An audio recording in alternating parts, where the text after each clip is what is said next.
हरे कृष्णा। आप सभी का हार्दिक स्वागत है। आज का जो विषय है बहुत ही महत्वपूर्ण विषय है और बहुत ही फायदेमंद विषय है हमारे लिए। आज जो है हम कार्तिक मास के विषय में चर्चा करने करने वाले हैं। और जैसा आप सभी को पता है कि कार्तिक मास जो है बहुत ही पावन मास है।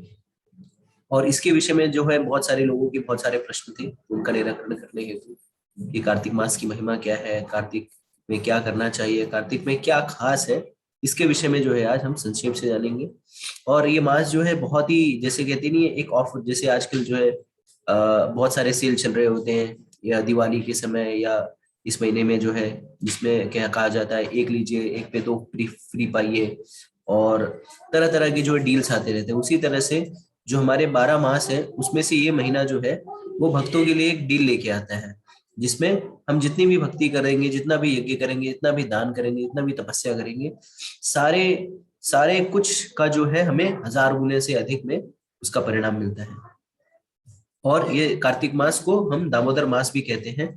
और ये विशेषता इतना इतना फेमस क्यों है, या इतना भक्तों का इसके प्रति आकर्षण इसके कारण है कि ये मास जो है भगवान कृष्ण को बहुत ही प्रिय है, और इसमें भगवान ने अपनी विभिन्न लीलाओं को भी प्रतिपादित किया, अंजाम दिया।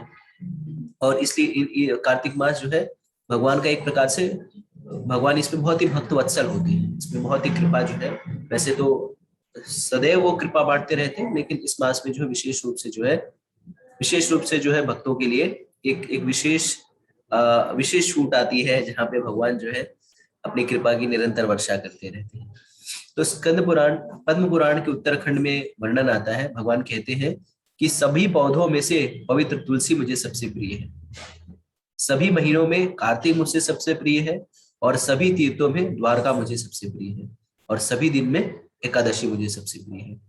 तो हम समझ सकते हैं कि किस तरह से भगवान को ये कार्तिक मास प्रिय है। वैसे तो भगवद गीता में कृष्ण कहते हैं कि मास महीनों में मैं क्या हूँ, मार्गशीर्ष महीना हूँ, लेकिन उनको सबसे प्रिय महीना कौन सा है, कार्तिक का महीना है। स्कंद पुराण में वर्णन आता है कि मासा नाम कार्तिको श्रेष्ठो देवानाम मधुसूदना तीर्थम नारायणाख्यम ही त्रियम दुर्लभ कलो। तो भगवान विष्णु एवं विष्णु तीर्थ के सदृश कार्तिक मास को श्रेष्ठ और दुर्लभ बताया गया है। और कहा गया है, ना कार्तिक समो मासो ना कृतेन समायुगम ना वेद सदृशम शास्त्रम न तीर्थम गंगया समम। कि कार्तिक के समान दूसरा कोई मास नहीं है, सत्युग के समान दूसरा कोई युग नहीं है, और वेदों के समान कोई और शास्त्र नहीं है, और गंगा जी के समान कोई तीर्थ नहीं है। तो आप सोच सकते हैं कि किस तरह से पद्म पुराण, स्कंद पुराण, जितने भी हमारे वेद पुराण शास्त्र हैं, वो वो जो है इस मास की क्या कहते हैं, विशेष प्रमोशन करते हैं। इस मास के विषय में विशेष रूप से जो है उसका गुणगान और बखान करते हैं। तो कार्तिक मास में जो कुछ चीजें, थोड़ी थोड़ी चीजें मैं बता देता चाहता हूँ, और हम जो है आगे चलकर देखेंगे कि किस तरह से हम देखेंगे कि कार्तिक मास इतना प्रिय क्यों है। मतलब हम कहते नहीं है कि ये विशेष मास है, या कोई चीज बताते हैं विशेष, तो उसकी विशेषता क्या है। तो उसकी विशेषता हम देखेंगे संक्षेप में कि इस मास में क्या क्या लीलाएं हुई है और क्या क्या एक्टिविटीज हुई है, इसको हम संक्षेप में देखेंगे। और ये लीलाएं जो है, ये एक्टिविटीज जो है, ये पास टाइम्स जो है, ये अगर आप देखेंगे तो एक एक सत्र इस पे लिए जा सकते हैं। इस पे 1 घंटे इसको विस्तार से भी बताया जाएगा। अभी जो है संक्षेप रूप से कार्तिक की महिमा का गुणगान बखान करेंगे कि इसमें क्या क्या लीलाएं हुई है। तो हम देख लेते हैं, पहले ये देख लेते हैं कि इन इन इस कार्तिक मास में कौन कौन सी लीलाएं हुई जिसके कारण जो है ये इतना विशेष मास है। तो मैं स्क्रीन शेयर करता हूं आपके लिए।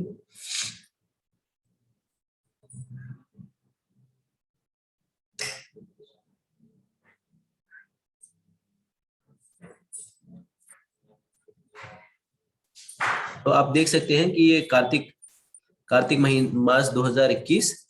तो अब हम इसमें देखते हैं कि क्या क्या लीलाएं हुई, क्या क्या भगवान के विशेष इसमें एक्टिविटीज हैं।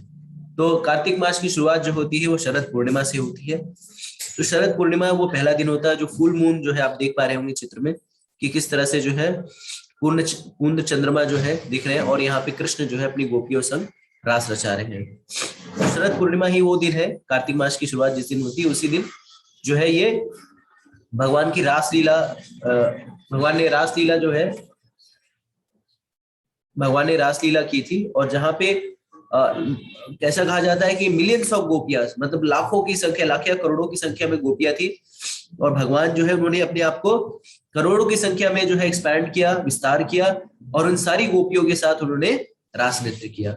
तो कार्तिक की शरद पूर्णिमा में ही जो है रास नृत्य होता है। इस दिन जो है प्राय लोग खीर इत्यादि बनाते हैं और खीर इत्यादि खाते हैं। तो ये विशेष है। इसके बाद जो दूसरी लीला है, महत्वपूर्ण लीला, वो है श्याम कुंड तथा राधा कुंड का प्राकट्य। तो श्याम कुंड, राधा कुंड इस चित्र में देख पा रहे होंगे। ये जो चौकोर वाला जो है वो है श्याम कुंड, और जो उस तरफ जो है आप देखेंगे इस तरफ जो थोड़ा ट्रायंगल शेप में है वो है राधा कुंड।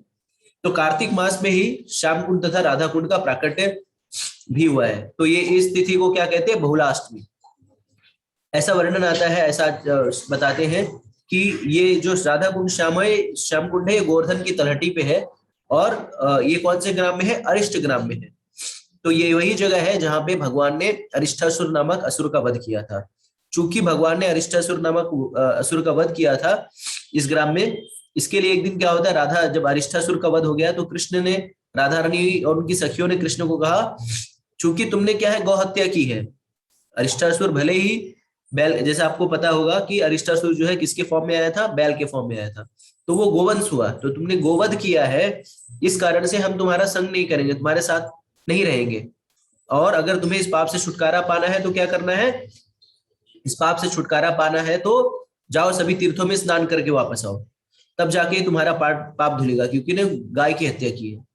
इसके बाद कृष्ण कहते हैं कि अच्छा ऐसी बात है, तो क्या करते हैं, अपने चरणों से जो है उसको, चरणों को, हील को, जो हमारी हील होती है उसको दबाते हैं, और उससे गड्ढा उत्पन्न होता है। और जब गड्ढा उत्पन्न होता है, गड्ढा बनता है, तो आह्वान, क्योंकि भगवान जो है व्रत छोड़ करके जाना नहीं चाहते हैं, तो सारे तीर्थों का आह्वान करते हैं, और सारे तीर्थ वहां पे आ जाते हैं और उनसे पूछते हैं कि मैं आपके लिए क्या सेवा करूं, क्या सेवा करूं।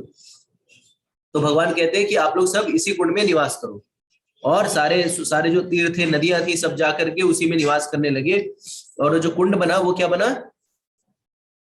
श्याम कुंड। और इस श्याम कुंड में सारे तीर्थों का जल जो है समाहित है, सारे तीर्थ, चाहे गंगा, यमुना, कावेरी, सरस्वती, बद्रीनाथ, केदारनाथ, हरिद्वार, जहां भी सोच लीजिए, सारे नदियां, समुद्र, सब जगह का जल जो है ये श्याम कुंड में उपस्थित है। और भगवान क्या करते हैं, उसमें स्नान कर लेते हैं।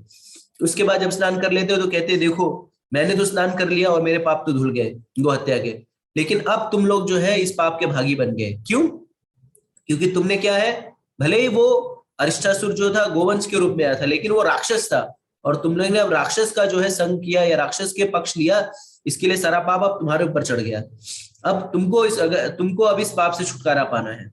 तो गोपियां और उनकी राधा रानी, उनकी सखियां कहती अच्छा, तो क्या करती है, अपनी चूड़ियों से, बैंगल से जो है एक कुंड का निर्माण करती है, और बगल से जो है मानसी गंगा जो है, मानसी गंगा से उसको भरने के लिए कहती है कि इसको हम लोग मानसी गंगा से पानी ले आएंगे, इसको भरेंगे।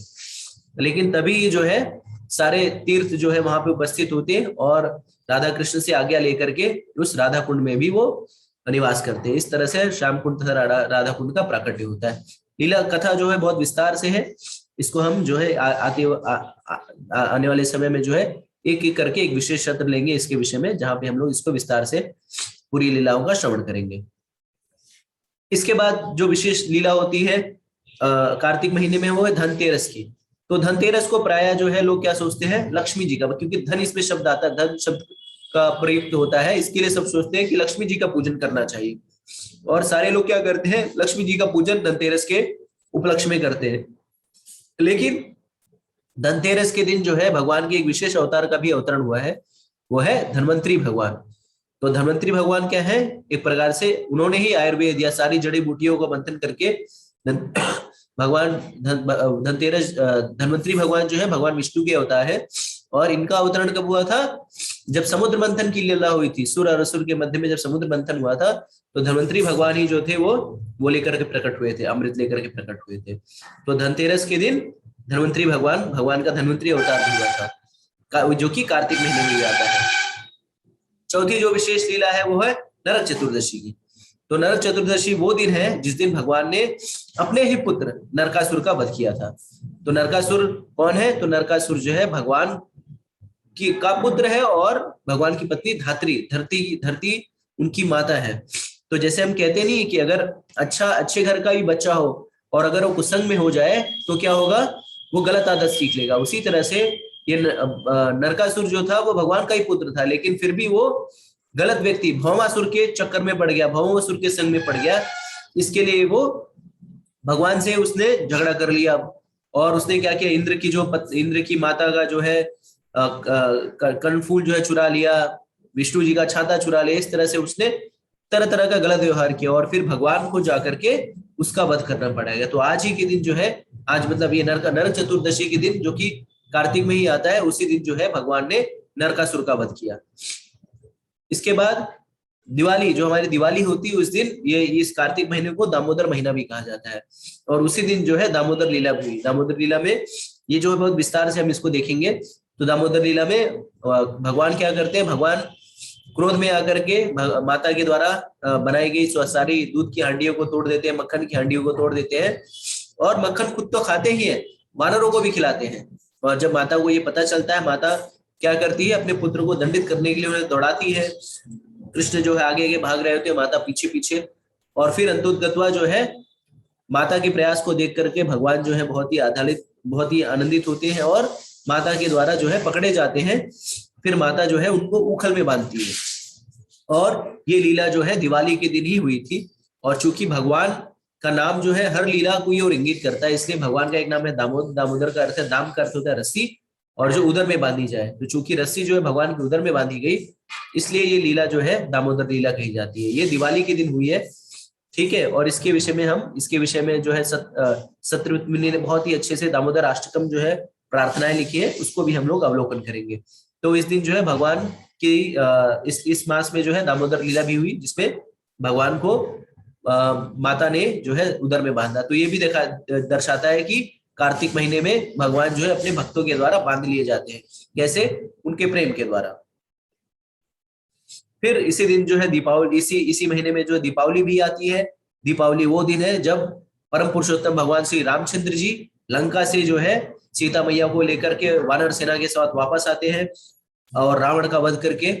तो ये क्योंकि इस दिन जो है भगवान रामचंद्र जी वापस आए थे, तो सारे अयोध्या वासियों ने क्या किया था, दीपों की माला जो है लगाई थी, क्योंकि उस दिन जो है दिवाली, तो उसी दिन से जो दिवाली का उत्सव मनाने का जो है ये परंपरा चली आ रही है। क्योंकि रामचंद्र जी जो है ज्ञान के ऊपर विजय और घर वापसी के उपलक्ष्य में जो है ये दीपावली का पावन त्योहार मनाया जाता है, और ये भी जो है कार्तिक महीने में ही आती है।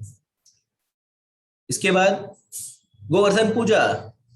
तो गोवर्धन पूजा की लीला जो है वो ऐसी है, श्रीमद् भागवतम में इसका वर्णन आता है कि भगवान एक बार उनके माता पिता जो है वो इंद्र की पूजा करने के लिए सारे साजो सामान इकट्ठा कर रहे होते हैं, और भगवान पूछते हैं कि इनकी पूजा क्यों हो रही है। इंद्र को थोड़ा सा घमंड हो गया रहता है, उसे लगता है कि वही सब कुछ कर रहा है। तो भगवान जो है वो भक्त वत्सल है, अपने भक्त के, इंद्र जो है भगवान का ही भक्त है, तो अपने भक्त के अहंकार को चूर करने के लिए भगवान क्या करते हैं, भगवान ये गोवर्धन उस इंद्र पूजा को रुकवा देते हैं। इंद्र पूजा के रुक जाने के बाद इंद्र जो है क्रोधित हो जाते हैं और वो क्या करते हैं, पूरे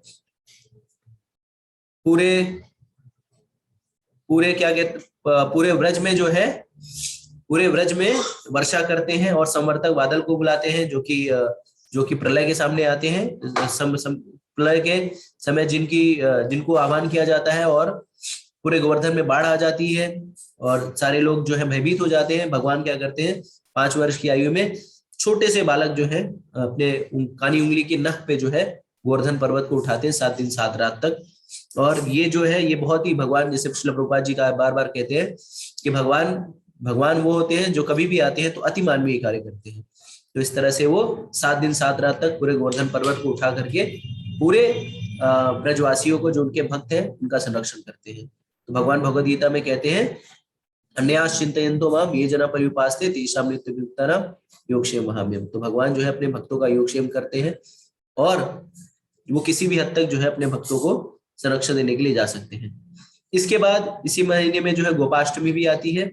गोपाष्टमी वो दिन होता है जिस दिन भगवान जो है गायों को, इसके पहले भगवान जब छोटे थे तो वो बछड़ों को चराया करते थे। गोपाष्टमी का दिन वो होता है जिस दिन से भगवान जो है गायों को चराने के काबिल हो जाते हैं, और इसी दिन से वो गोचारण करने लगते हैं, मतलब बड़ी बड़ी गैयों को जो है लेकर के गोचारण के लिए जाते हैं अपने भ्राता बलराम जी के साथ।